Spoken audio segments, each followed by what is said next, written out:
Ketika tahun 1431 Vlad kedua ini mau bergabung dan diinisiasi untuk bergabung ke Ordo Naga ini, dia dapat gelar. Pas gabung dapat gelar. Dapat gelar. Gelarnya dia Dracul. Kira-kira 20.000 prajurit Hamzah Bey dipancang satu-satu sama hidup-hidup sama Dracula. Dan seolah-olah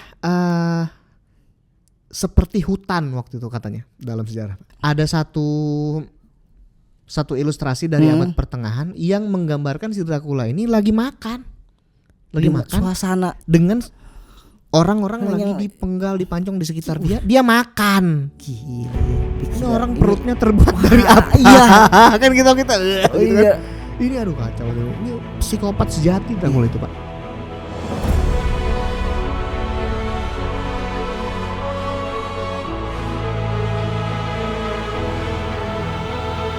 Assalamualaikum warahmatullahi wabarakatuh. Berjumpa lagi bersama saya yang tentunya di Cerita JKDN. Dan kali ini kita akan membahas sesuatu yang mungkin teman-teman itu sudah mengenal atau sudah sering lah pastinya mendengar kata Dracula. Ya kan, di film-film juga kan ada kan Dracula kan yang vampir ya, yang seperti vampir. Konon ceritanya Dracula itu ada sejarahnya.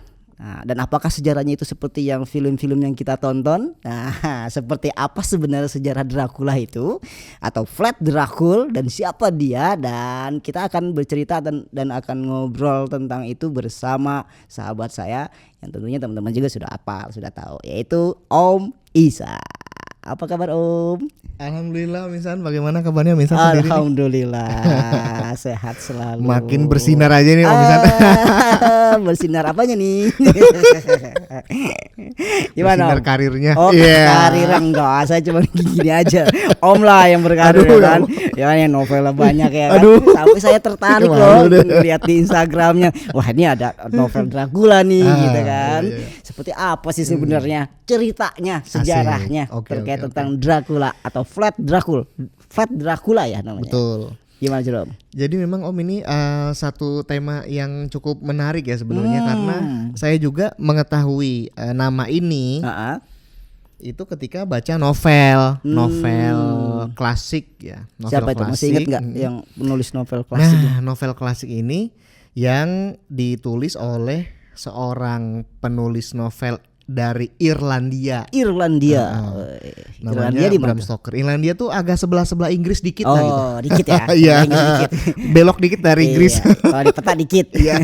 Kalau petanya mungkin jauh ya. Nah, itu. Dari Irlandia. Namanya Bram Stoker penulisnya. Jadi dia novel. Saya taunya nama Dracula dari situ. Awalnya.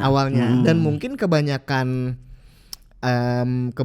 orang hari ini juga mengetahui nama Dracula itu dari novel itu karena memang yang mempopulerkan nama Dracula itu adalah si novel berjudul Dracula karya Bram Stoker ini yang dirilis itu tahun 1897. Kalau saya beda tuh. Pertama kali dengar kata Dracula itu di film. Ya, vampir kalau saya. Betul banget. Ya, bukan novel saya. Nah, itu novel atau film karena memang novel ini udah banyak sekali diangkat jadi film Om. Jadi memang Dracula itu novel klasik legendaris yang mega bestseller lah bisa dibilang ya. Sebab dia banyak versinya diterbitkan film. terus dari semenjak ya memang ketika Bram Stokernya masih hidup. Ketika si Bram Stoker masih hidup, novel Draculanya ini penjualannya enggak begitu fantastis lah. Novelnya ya. Ya biasa aja gitu. Karena memang kan pada abad ke-19 itu novel-novel horor memang lagi booming kayak Frankenstein. Frankenstein. Saya nggak tahu. Saya kalau novel saya nggak tahu saya. Jadi Frankenstein itu di abad ke-19 itu memang lagi viral novel-novel horor tentang monster-monster gitu Pak. Di abad 19 itu? Abad 19 itu khususnya di Irlandia sama Inggris khususnya ya. Kayak misalnya rilis Dracula ini. Cukup lumayan. Kemudian di zaman yang sama rilis juga Frankenstein karya Mary Shelley. Frankenstein ini yang kata kisah monster yang dibikin dari potongan-potongan mayat oleh seorang dokter yang ilmuwan gila gitu ya, yang namanya Frankenstein. Jadi nama ilmuannya Frankenstein. Dia pengen membuat semacam percobaan menghidupkan orang dari kekuatan listrik. Nah, sehingga dia kemudian bikin semacam orang buatan dari potongan-potongan jenazah itu. Itu beneran itu? Enggak, novel Pak. Oh novel, aduh bayangan saya itu. Oh imajinasi. Iya. Oke. Kan kena petir tuh. Hidup ceritanya gitu kan. Ceritanya hidup si monster ini. Tapi kemudian dia membunuh si penciptanya sendiri gitu. Nah memang di zaman abad ke-19 itu memang lagi rame kisah-kisah horor monster kayak gitu. Vampire dan sebagainya. Nah makanya ketika zaman hidup si Abraham Bram Stoker, namanya Abraham Stoker, tapi suka disebut Bram. Panggilannya namanya Bram. siapa? Bram, padahal namanya Abraham. Gitu panggilannya Bram. Iya, panggilannya Bram. Mas Bram, ya Mas Bram. Padahal namanya Abraham. Iya, gitu. Orang Jawa Mas Bram. Atau Ibrahim, panggilannya Baim gitu Pak. Iya benar. Di Inggris juga ada juga kayak gitu tradisi. Abraham panggilannya Bram gitu. Nah, Bram Stoker namanya Abraham sebenarnya. Nah, dari situ kalau saya ya khususnya dari novel Dracula itu, dari novel. Nah, itu tamat pas saya baca. Tebal juga malah. Tebal itu bukunya. Tamat juga itu. Tamat bacanya. Kemudian versi filmnya juga saya tonton. Nah, ternyata memang si Bram Stoker ini ya ketika saya mulai tertarik, emang dia meriset secara historis. Memang di novelnya si Bram Stoker ini, Dracula ini vampire Pak. Gitu. Vampire. Dracula ini vampir. Jadi Dracula ini kan kalau di novelnya si Bram Stoker ini adalah seorang sosok vampir yang dia itu tadinya tinggal di Transilvania. Kemudian dia pengen pindah ke Inggris untuk ya kayaknya orang-orang di Transilvania kayak udah bosen kali kayak gitu. Jadi pengen gigit orang di tempat lain. Jadinya dia mau pindah ke Inggris. Rasain darah orang Inggris. Iya, rasain darah orang Inggris karena beda kali ya kan, orang London gitu sama orang Transilvania lain gitu kan. Bosen ini darah orang Transilvania.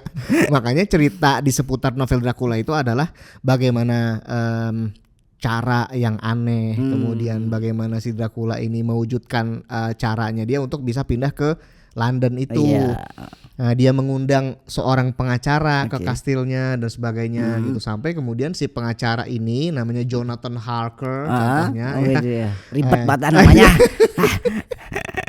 Nah, dia sama teman-temannya. Nah, si Jonathan Harker ini sama teman-temannya malah membasmi si Dracula ini. Karena ya nanti seperti wabah. Kan kalau digigit vampir jadi vampir Pak. Di filmnya. Iya begitu. Di novel itu. Di novel ini kita bisa bicara novel dan film novel. Dari situ karena saya juga tahunya dari situ. Rupanya memang ada latar belakang sejarah Pak di balik Dracula itu yang sebenarnya itu adalah seorang pangeran atau penguasa gitu dari abad pertengahan.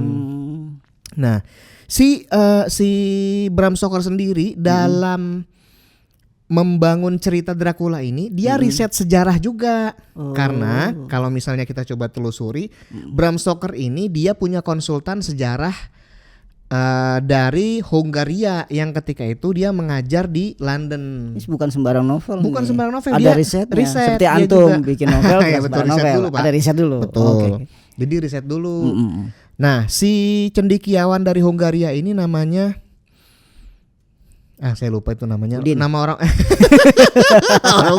orang Hungaria ada namanya Udin. Ya kali. Nah, dia, si cendekiawan Hungaria inilah yang memberitahu tentang sejarah Dracula ini kepada Bram Stoker.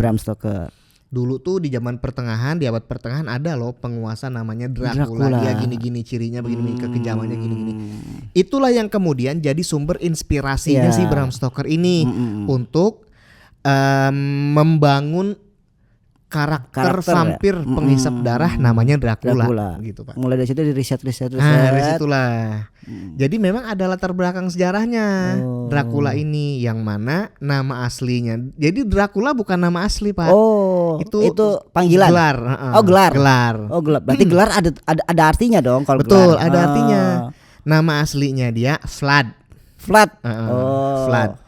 VLAD. VLAD Vlad. Oke. Udah gitu doang namanya, Udah. Vlad. Ya kan kalau orang dulu suka kurang kreatif ngasih nama anak, Ini Pak. bagus namanya, gampang nyebutnya. Vlad gitu kan. Nggak kayak nama anak sekarang, Pak. Oh iya, panjang ya. Susah-susah namanya. Oh iya. Namanya Plat apa Vlad? Vlad. Oh, Vlad. Ya, kalau Oke. kata orang Sunda nggak bisa bilang F. Iya. Dia pangeran. Pangeran, Oke. dia penguasa. Nah, Vlad ini kalau dalam sejarah dia Vlad ketiga. Vlad ketiga. Karena bapaknya namanya Vlad juga. Di kerajaan mana? Nah, itu Vlad kedua. Bapaknya Vlad kedua. Si Dracula ini Vlad ketiga. Oh, gitu. engkongnya Vlad 1. Ya bener kan? Iya. Ya kan? Ada di atasnya dia Vlad 1. Oke, Gitu. oke. Nah, dia ini orang Romania sebenarnya. Orang Romania. Oke. Tetapi dulu itu negara yang sekarang ini Romania terbagi menjadi tiga wilayah besar. Oke. Nah, Wallachia, Transilvania, sama Moldavia. Aduh. Jadi Romania, yang sekarang namanya Romania. Ada Romania nih.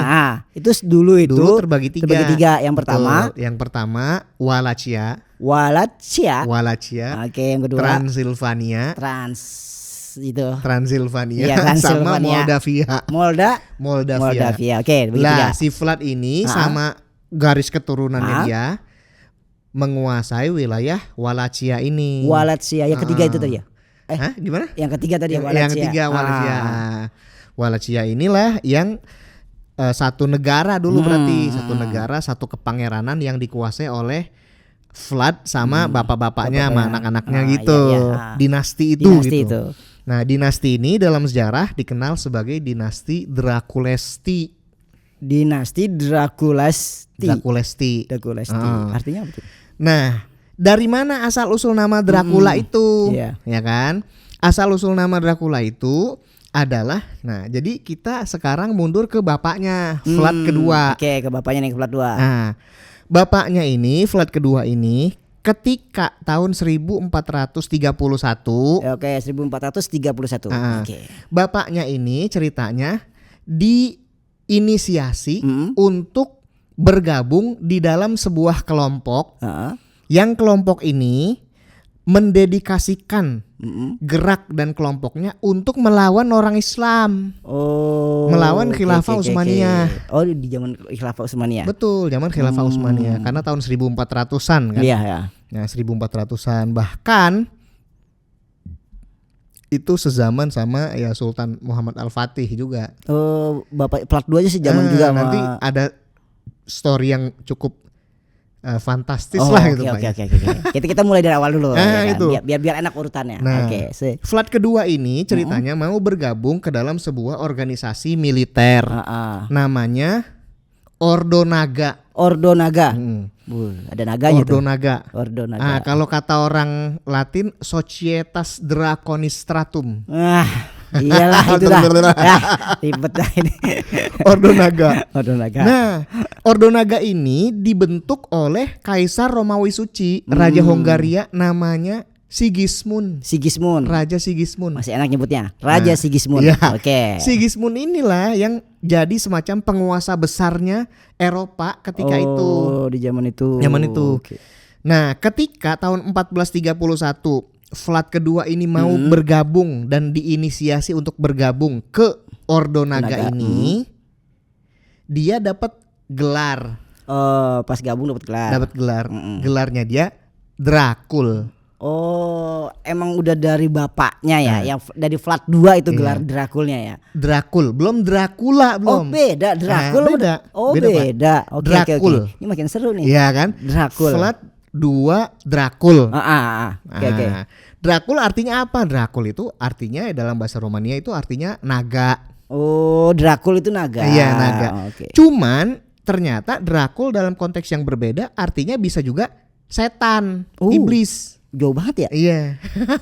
Satu sisi ada yang bilang satu versi naga, satu versi lain. Betul. Itu iblis. Iblis, setan. Oh. Nah, pada hari bapaknya Vlad II Dracul bergabung ke Ordo Naga, Vlad ketiga lahir. Gitu Pak. 1431. Kata orang Betawi, maaf ya, brojol. Oke. Jadi momennya pas gitu. Momennya. Lah, di hari apa? Dari yang Nah, pas dia bergabung tuh November 1431. Pas dia bergabung jadi Ordo Naga. Nah, kira-kira bulan-bulan berikutnya Desembernya lahir si Vlad ketiga di tahun yang sama ya. Di tahun yang sama gitu. Di sebuah kota juga di Wallachia namanya Sigisoara. Kota ini masih ada sampai sekarang. Bahkan rumah tempat lahirnya Vlad ketiga ini masih ada sampai sekarang. Di museumkankah atau kayak dilestarikan lah gitu. Ada plakatnya tempat lahirnya Dracula Vlad ketiga sampai sekarang masih ada. Nah, ketika dia lahir, Vlad ketiga, ketika dia lahir, dia langsung dapat gelar Dracula. Sebab dalam bahasa Romania, kalau akhiran ulea itu artinya seperti anaknya ini gitu. Anaknya siapa? Dracula, berarti anaknya Dracul. Gitu ya. Bacanya gitu. Seperti itu kan. Betul. Draculea, bin kayak bin kali ya, bin gitu. Kalau menurut orang Islam gitu, bin siapa gitu. Iya. Anaknya Dracul. Makanya Vlad ketiga Dracula. Ada tulisannya Draculea, ada juga yang tulis Draculea, tapi kemudian dibacanya jadi kayak kadang-kadang tulisnya Dragulia, kadang Draculia, kadang Draculea. Nah, cuman terjadi kayak peleburan huruf gitu Pak. Jadinya Dracula gitu. Artinya sama. Artinya anak dari Dracul gitu. Sebenarnya si gelar Dracula itu adalah anaknya Dracul sebenarnya. Atau anaknya naga. Dracul kan naga. Atau anak setan. Habis kelakuannya kayak setan. Iya. Hati-hati kita ya, jangan sampai ngatain orang Dracula, jangan. Itu bisa dipersepsi artinya anaknya setan. Betul. Oke. Lanjut. Jadi namanya tuh dari situ namanya dia. Nah, dia lahir 1431 di Sigisoara. Tahun berikutnya 1432 Sultan Muhammad Al-Fatih dilahirkan. Beda setahun. Jadi cuma beda setahun ini dua orang besar ini. Fatih 1432, Dracula 1431. Gitu, beda setahun ya. Setahun. Kakak kelas adik kelas kali sepantaran gitu. Sepantaran jatuhnya. Sepantaran ya kan. Nah, gitu. Nah, yang menarik itu adalah memang dalam sejarah itu dua orang ini saling kenal. Mereka ketemu, bahkan belajar bersama Pak. Belajar bersama. Seiring perjalanan itu ketemu berteman Muhammad Al-Fatih ini dengan Dracula ini. Walaupun mungkin beda karakteristik dan beda arah mereka itu ya. Karena bapaknya Sultan Muhammad Al-Fatih kan Sultan Murad. Sultan Murad kedua. Iya, Sultan Murad kedua. Ketika itu jihadnya Khilafah Utsmaniyah memang sedang gencar-gencarnya. Nah, makanya kemudian si bapaknya Dracula yaitu Vlad II Dracul ini melihat, aduh, saya kalau misalnya lawan Murad kagak sanggup kali ini saya nih gitu. Karena memang Sultan Murad kedua ini kan memang gerak jihadnya dan gerak futuhatnya itu sangat-sangat gencar sekali Pak, luar biasa itu. Dia itu berhasil menaklukkan banyak sekali wilayah Serbia, ditaklukkan sama dia gitu. Udah ketahuan ya bapaknya Muhammad Al-Fatih orang besar. Betul. Bahkan Sultan Murad juga sempat mengepung Konstantinopel gitu, walaupun gagal. Gitu. Nah, makanya kemudian Vlad kedua Dracul si bapak, Vlad senior lah gitu ya. Vlad senior ini kayak waduh gimana ya. Nah, dia kayak terdorong mau nggak mau dia mengkhianati Ordo Naga Pak.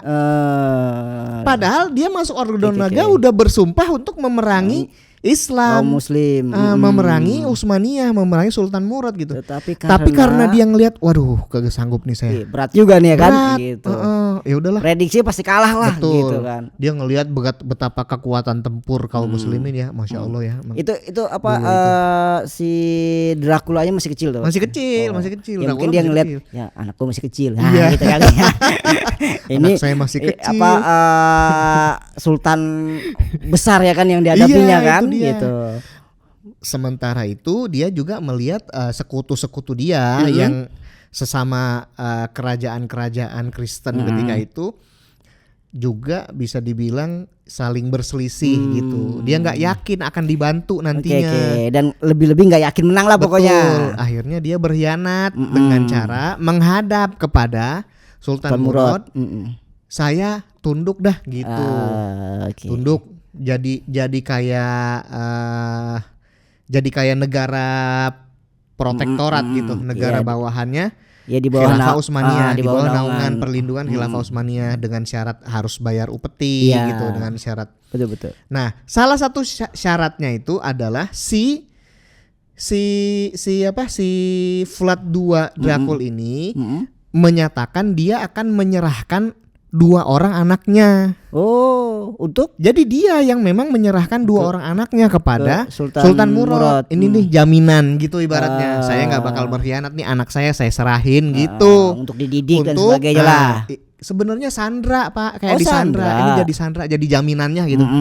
Nah, ini diserahin. Siapa yang diserahin? Si Dracula yang diserahin. Sama adiknya, adik tiri. Namanya Radu. Oh, Radu. Nah, dalam sejarah dikenal sebagai Radu Cel Frumos. Frumos. Nah, orang itu bahasa Rumania. Radu si ganteng.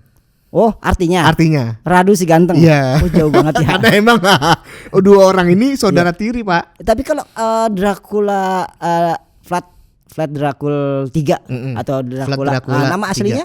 Nama aslinya Vlad. Oh iya, Vlad. Oh iya, nama sih Vlad. Vlad doang. Jadi bapaknya anaknya namanya sama-sama Vlad. Oke. Jadi yang satu Vlad, yang satu siapa yang kalau yang Vlad bapak itu Vlad kedua gelarnya Dracul.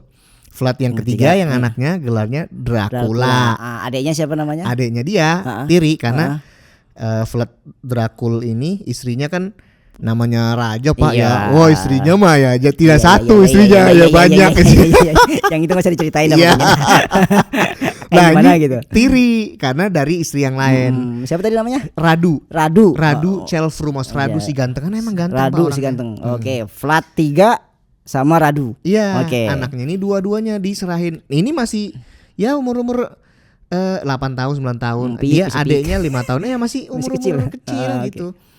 Sedang-sedangnya itu sedang-sedangnya. Sedang-sedangnya jaminan. Lah dia jadi jaminan. Itu sebenarnya sandra Pak. Sandra ya sama sebenarnya kalau misalnya mau diperlakukan gimana juga sama Sultan Murad sama kaum muslimin itu orang sandra. Dibolosin aja ke dalam penjara bisa aja gitu Pak. Tapi tidak begitu Pak kaum muslimin mah. Karena kaum muslimin orang baik nih. Betul. Kebaikan kaum muslimin. Kita lihat kan bagaimana tawanan-tawanan Israel yang dipulangin. Iya kan? Yang dipulangin malah pada happy, bahkan ada yang jatuh cinta gitu. Saya dengar di situ ya. Jangan melebar. Nah ini lah Sultan Murad benar-benar memberikan perhatian yang baik kepada anak-anak ini. Padahal tawanan anak ini sebenarnya tapi diperlakukan dengan baik. Dikasih makan, dikasih pendidikan. Itu ditempatkan dengan tempat yang baik Pak. Nah disitulah kenal sama besar bareng sama si sama Muhammad Al-Fatih. Itu dia. Bertiga tuh dia. Sama pangeran kan. Sama-sama pangeran ya. Sama-sama pangeran. Ya udah belajar bareng. Nah, belajar di sini nih momen ini Al-Fatih sama Dracula belajar bersama sama Radu. Belajar bersama, halakoh bersama. Iya. Sama seorang syekh besar satu pada guru. Zamannya, gurunya sama. Namanya Syekh Ahmad Al-Qurani. Nah, itu gurunya tuh. Itu gurunya. Belajar bersama mereka, tumbuh bersama gitu. Ya walaupun memang kelihatannya Vlad Dracula ini kayak udah punya obsesi sendiri karena dia lain sama adiknya. Nanti adiknya Radu. Adiknya ini masuk Islam. Oh gitu. Menjadi seorang muslim yang baik. Bahkan mendampingi Sultan Muhammad Al-Fatih menaklukkan Konstantinopel, adiknya. Si Radu. Radu. Sementara Dracula apa? Berkhianat, kabur dia. Oh beda nih dia nih. Emang dari kecil udah beda ya. Betul. Padahal dididik di lingkungan yang sama, Betul. guru yang sama. Betul. Tapi emang ada hal yang beda. Iya, dia kayak punya obsesi apa psikopat sendiri gitu. Psikopat sendiri. Sebab dia punya obsesi, ntar saya harus mengambil alih kepemimpinan di wilayah saya di Wallachia. Karena setelah bapaknya berkhianat, Pak, Vlad II Dracul ini tunduk kepada Sultan Murad, ini bapaknya ini dibunuh. Oh, sama bapaknya sama kakaknya dibunuh, Pak. Sama ordo apa namanya? Sama orangnya Hongaria. Jonas Hunyadi namanya. Nah, dibunuh, kakaknya dikubur hidup-hidup. Sehingga dia dendam, si Dracula ini dendam gitu kan. Makanya kemudian dia pas udah besar, jadi di bawah asuhan Khilafah Utsmaniyah, Dracula ini tumbuh memang menjadi orang hebat gitu, Pak. Jago tarung, ngomong Turki jago, Pak. Ngomong Turki jago. Dia menjadi perwira Janisari yang jago gitu.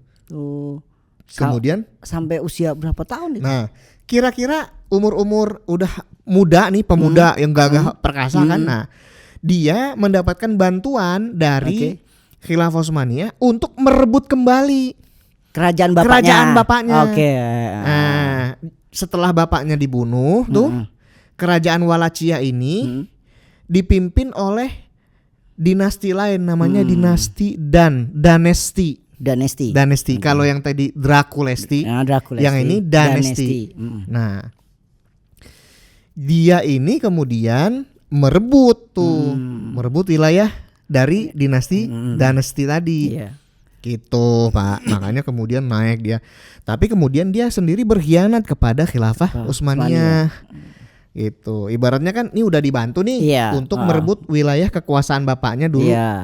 Tapi pada perkembangan berikutnya ketika dia diminta untuk tunduk gitu.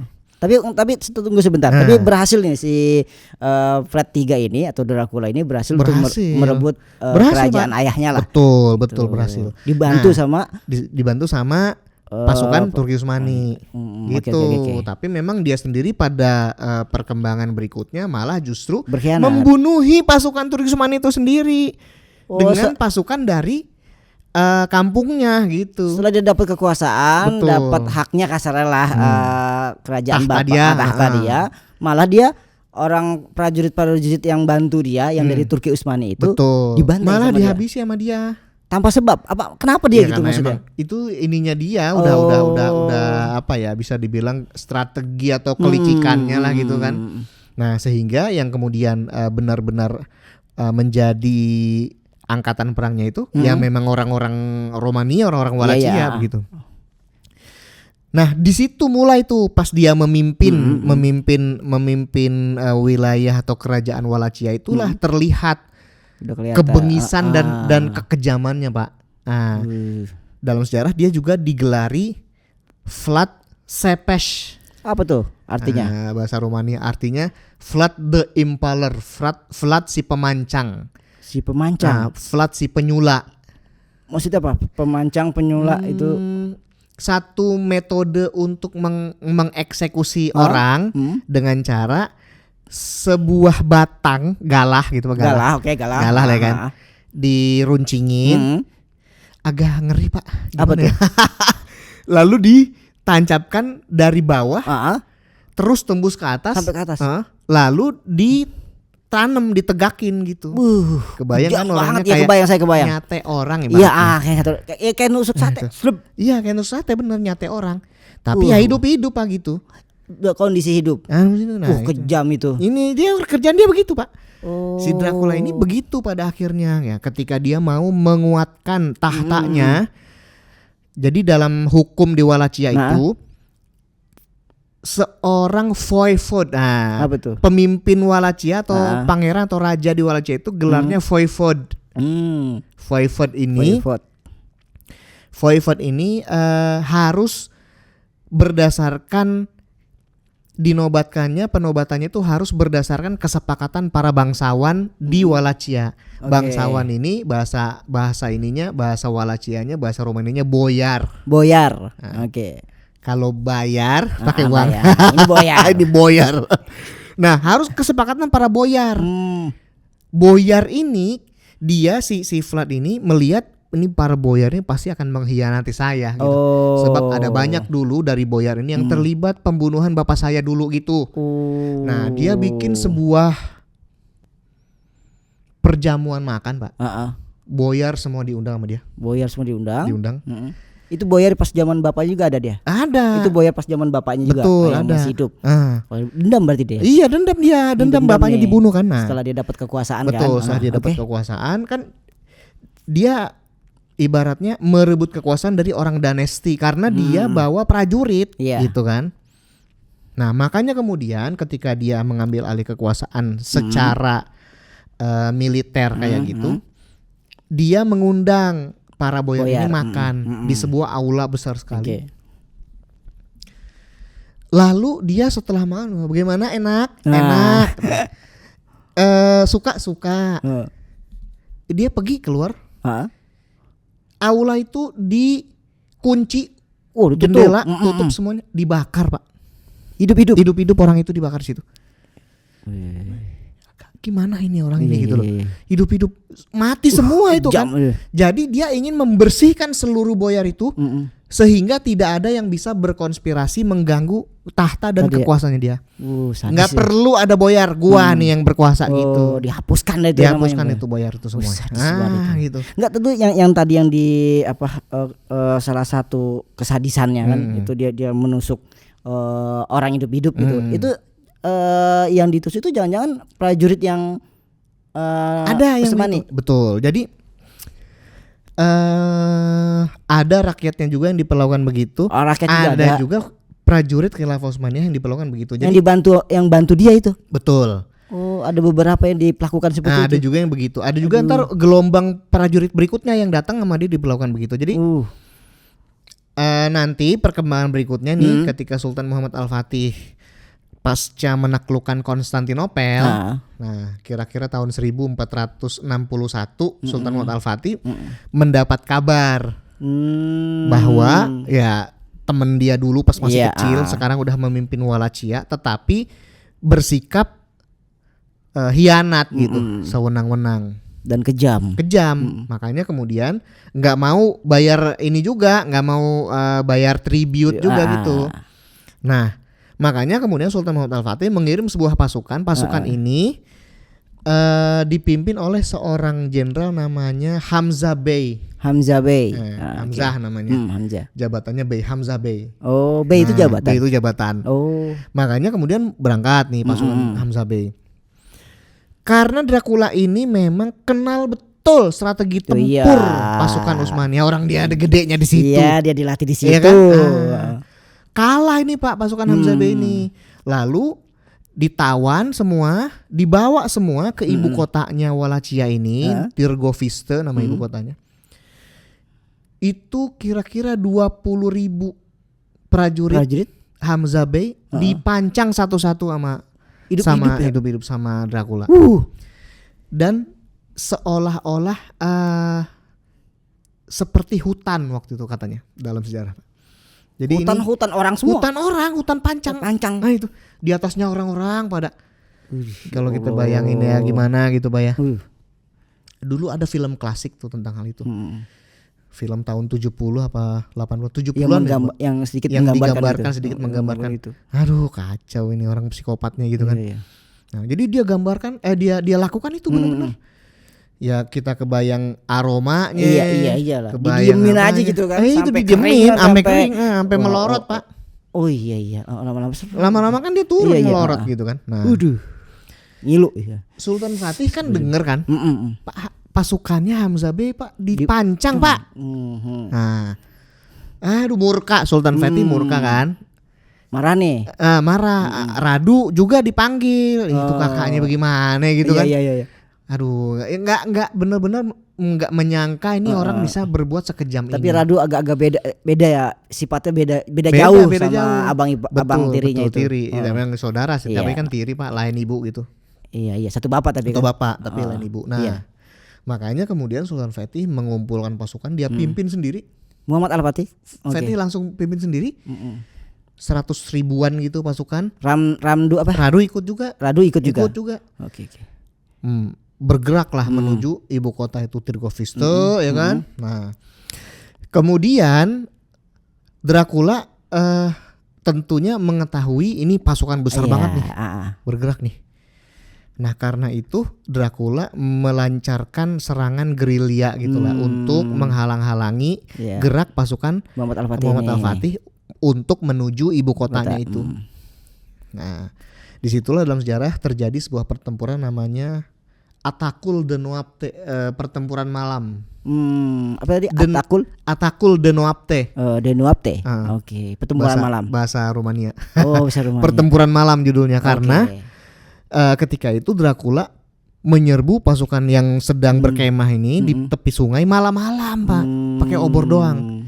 Karena dia kan udah kenal medan. Iya, udah tahu ya. Udah tahu. Nah, sebelumnya bahkan dia meracuni aliran sungai itu dengan meletakkan banyak bangkai di situ. Iya. Kan alirannya jadi beracun dong karena banyak bangkainya. Nah, akhirnya nggak bisa minum gitu. Pasukan Khilafah Utsmaniyah ini nggak bisa minum. Fatih juga gimana? Udah terusin. Akhirnya diterusin ke ibu kota si Dracula nih, Tirgoviste nih. Dan ketika memasuki ibu kota itu, Pak, muntah Sultan Fatih, Pak. Kenapa muntahnya? Lah ngelihat apa? Oh ya, ngeliat yang itu tadi itu, yang pasukan yang sebelumnya. Betul. Muntah-muntah Fatih nggak sanggup, seorang Muhammad Al-Fatih, Pak. Mabok darat ngelihat itu semua. Iya kan udah kebayang nggak sih? Bau dan baunya. Berapa pemandangannya, kekejamannya. Sekitar 20.000. 20.000 bang, ya iyalah jelas kayak hutan kalau kayak hutan. Kalau waktu itu ada drone kelihatan dari atas itu, banyak 20.000 hutan itu, pancung apa namanya? Hutan pancang kok. Pancang. Ya Allah, saya ngebayanginnya ya iyalah. Itu nah, horor. Horor, Pak. Serem banget. Darah kali ya.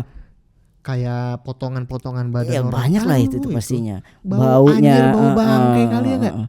Kan daging apa udah membusuk dan itu. Itu. Aduh, kayak terus muntah Fatih, nggak sanggup, langsung dia suruh mundur pasukannya, keluar dari Tirgoviste itu dari ibu kota itu di pintu masuk ya, ibaratnya kayak pintu masuk ya. Ibaratnya pintu masuknya udah banyak. Iya. Nah kan ada kastilnya tuh, istananya si Dracula itu di sekitar itu banyak juga. Udah dia tahan juga ya kan, pas bawanya ke kastilnya itu juga. Anehnya Dracula itu, Pak. Jadi ada satu ilustrasi dari abad pertengahan yang menggambarkan si Dracula ini lagi makan suasana dengan orang-orang lagi dipenggal, dipancung di sekitar dia makan. Gila ya. Ini orang perutnya terbuat dari apa? Iya. Kan kita gitu iya. Kan. Ini aduh kacau. Ini psikopat sejati Dracula itu, Pak. Makanya dan pengikutnya juga kayak gitu juga. Iya, pengikutnya juga kuat juga gitu. Iya. Nah, begitu. Fatih muntah-muntah dalam sejarah langsung dia perintahkan pasukannya mundur. Udah mundur. Mundur semua. Nah, sampai di salah satu tempat dekat aliran sungai masih dia langsung perintahkan Radu. Adeknya nih. Udah dah. Situ lanjutin. Radu aja maju. Maju. Nah, akhirnya tapi Radu tunggu sebentar. pasukan. Radunya udah memeluk Islam nih. Udah. Oke. Udah lama dia memeluk Islam. Terus jadi ini kan peristiwanya setelah penaklukan Konstantinopel. Setelah penaklukan Konstantinopel tahun 1460-an gitu. Tapi si Vlad III ini, Dracula ini ikut penaklukan enggak? Enggak. Cuman Radu doang. Oke. Cuma Radu doang gitu. Karena dia pas tahun-tahun penaklukan Konstantinopel itu dia sibuk. Dia udah keburu pergi, udah berkhianat itu si Dracula ini. Gitu. Makanya seperti itu, benar-benar kekejaman yang luar biasa. Akhirnya yang melanjutkan memburu si Dracula ini si Radu adalah itu. Radu.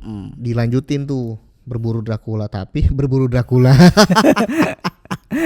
Berburu abangnya. Berburu abangnya sendiri gitu. Tapi ya memang ketika dia memburu Dracula ini, dia udah keburu kabur ke Hungaria. Si Dracula ini. Karena memang dia sendiri sebenarnya kekuatan tempurnya lemah. Nggak seberapa. Oh, nggak seberapa. Di bawah Iya, pasukan Sultan Muhammad Fatih ya. gitu. Ya udah kabur ke Hungaria. Mm-mm. Ketika di Hungaria minta bantuan sama Raja Hungaria namanya Raja Matias Corvinus. Raja Matias. Matias Corvinus. Tapi bukannya dibantuin, malah dia ditangkap gitu sama Raja Matias, jeblosin ke dalam penjara. Malah gitu. dia yang ditangkap. Malah ditangkap. Disitulah dia mendekam dalam penjara selama bertahun-tahun gitu. Ya cukup mereda lah kegilaannya, Iya, gitu, kekejamannya. perbuatan kekejamannya itu ketika dia di penjara Hungaria gitu. Nah sampai kemudian dia dibebaskan kembali, dia dengan pasukan Hungaria merebut kembali kepemimpinan di Wallachia itu. Jadi emang dia dua kali naik tahta di Wallachia dengan cara memberontak, dengan cara merebut kekuasaan begitu. Setelah dia keluar dari penjara malah dijadikan mimpinin pasukan. Iya. Dengan pasukan dari Hungaria sendiri. Hungaria gitu. Nah sebab-sebabnya apa ketika itu sampai masuk penjara memang harus didalami lagi. Tapi kira-kira seperti itulah dia malah ditangkap, kemudian dijebloskan ke dalam penjara di Hungaria oleh Raja Matias Corvinus. Tapi kemudian dibebaskan lagi. Bahkan salah seorang perempuan kerabatnya Raja Matias itu dinikahin sama si Dracula. Nah, ada sesuatu kan berarti sebelum dia menyerang kerajaan dia sebelumnya. Betul, sebelumnya. Baru kemudian dia dikasih pasukan, dipimpin lah, ambil lagi tuh. Gitu. Ambil lagi lah kerajaan yang ambil ini. lagi kerajaan itu gitu. Nah, tapi kemudian di kepemimpinan yang kedua ini yang memang enggak begitu lama, pada akhirnya ya pasukan Khilafah Utsmaniyah datang lagi untuk menghentikan kekejaman dan kebuasannya ini gitu. Ya sampai kemudian dalam satu pertempuran tewas dia. Tewas di tangan pasukan kaum muslimin gitu. Oh, si adiknya ikut juga di situ. Waktu itu ini kan kedua kali kan. Yang pas adiknya mau berburu kakaknya. Betul. Itu Dracula, jadi dia pergi ke Hungaria kan. Radu sempat mimpin tuh. Mimpin Wallachia tapi nggak lama. Nah kemudian diserahkan kepemimpinan kepada orang lain begitu. Nah sampai kemudian si Dracula ngerebut lagi kan dengan bantuan Hungaria. Nah akhirnya pasukan Khilafah Utsmaniyah datang lagi. Karena tahu nih direbut lagi nih sama Dracula nih. Betul, datang lagi ke kirim situ. Lagi pasukan. Nah, terjadi tuh pertempuran. Di situ tewas dia. Pada tahun? Kira-kira 1470. Jadi Al-Fatih kan wafat 1481. 1481. Oke. Si Dracula tewas duluan 1472 gitu apa 1470 berapa gitu ya. Tewas duluan dia. Gitu. Nah, itulah akhir hayatnya itulah si dalam pertempuran Dracula. Dalam pertempuran yang kesekian inilah. Ya bahkan dalam beberapa sumber itu sempat dibawa kepalanya katanya untuk diperlihatkan kepada Sultan Fatih. Muhammad Al-Fatih. Bener nih dia gitu. Nah ini kan. dia. Nah, badannya nih yang jadi kontroversi. Nah cuman memang itu kontroversi ya. Kontroversi itu di mana dimakamkan badannya ini. Ada yang menyebutkan badannya ini dimakamkan di sebuah biara namanya Snagov. Biara Snagov. Badannya. Badannya di ada situ. Juga yang bilang Ada juga yang bilang ditempatkan di satu biara di Tirgoviste yang memang katanya biara itu dibangun sama si Dracula sendiri. Nah, jadi memang kontroversi nih dia di mana pastinya belum tahu di mananya untuk kepastiannya. Pernah baca-baca juga katanya dicoba dilakukan penggalian di biara Snagov itu yang diduga di situ dia dikuburkan. Enggak ada katanya mayat apa-apa di situ gitu. Enggak ada kerangka atau apa. Enggak ada. Kosong lah. Gitu. Cuma gali doang kosong. Iya kosong. Tapi kalau adiknya ada kisah lain yang menarik. Adiknya siapa? Radu itu. Radu malah wafat duluan. Jadi setelah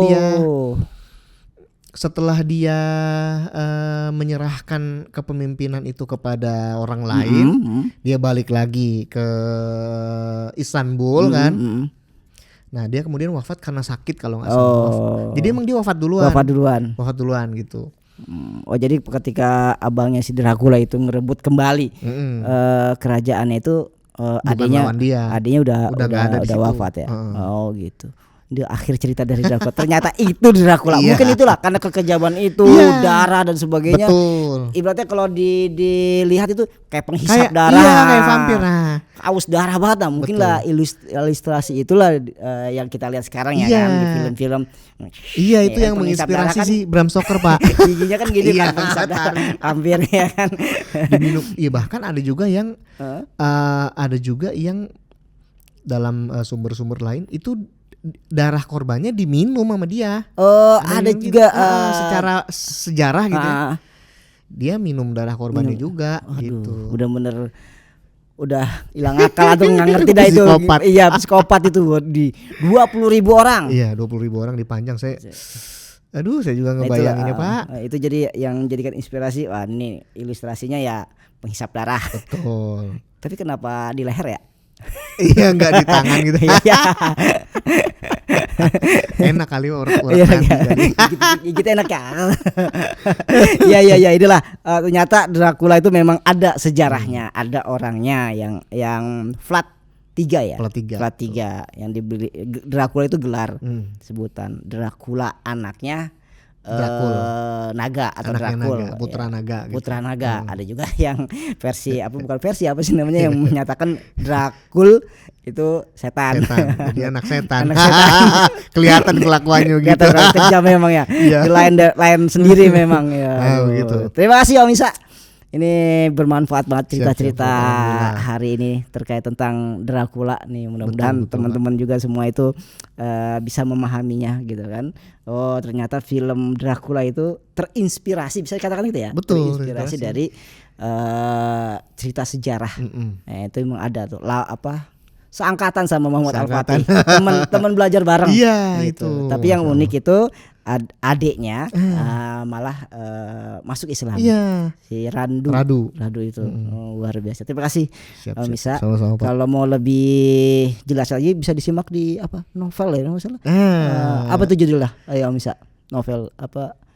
Ada kan novel Om Isa? Ada di The Chronicles of Gozi.